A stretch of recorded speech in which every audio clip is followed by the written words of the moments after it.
欢迎来到人工智慧与自动化技术的教学频道。今天要带来的主题是使用 Keras 来进行图像分类，这在官网上已经有详细的说明了，所以我将以快速的方式为大家展示一遍。最后再以 OpenCV 来运行图像分类。首先来到官网上的 Image Classification， 直接复制，需要 Import 的 Libraries 与下载图片数据集。这里我会把路径 print 出来。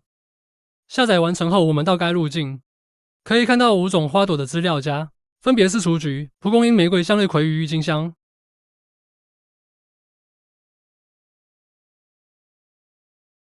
接着复制代码执行 list， 显示总共有3670张图像。在这3670张图像中，我们要取其中 80% 当作训练资料， 20% 当作验证资料。直接复制代码执行即可。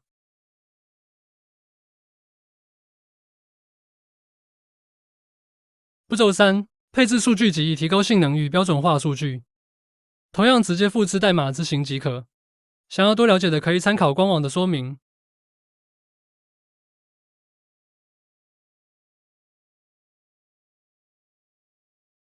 步骤4：创建模型。为了防止训练时过拟合，这里我直接跳到下面。数据扩充模型，我增加了水平、近色、旋转与缩放，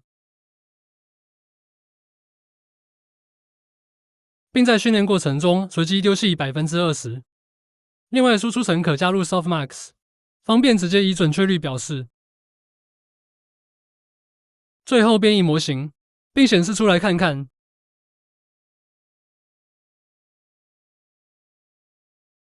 步骤5：训练模型。执行 Model Fit， 并以 Model Save 储存下来。另外，透过 Pipart 绘出训练曲线图，可以查看训练状况。若要再次训练，可以使用 Load Model， 接着之前的训练继续。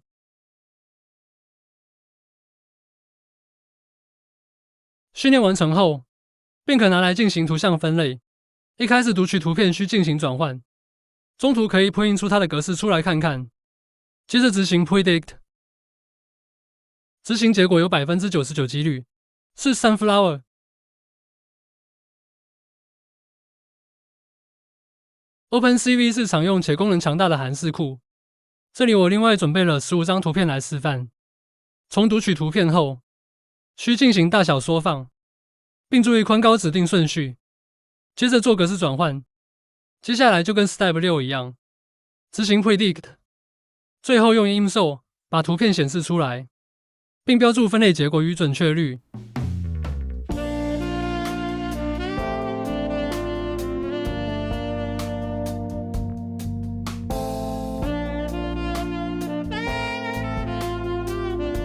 可以看到每个类别都正确辨别分类。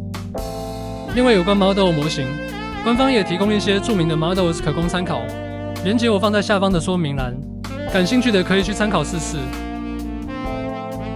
好啦，这节课就到这边。最后也请大家按赞、订阅、分享，感谢您的支持。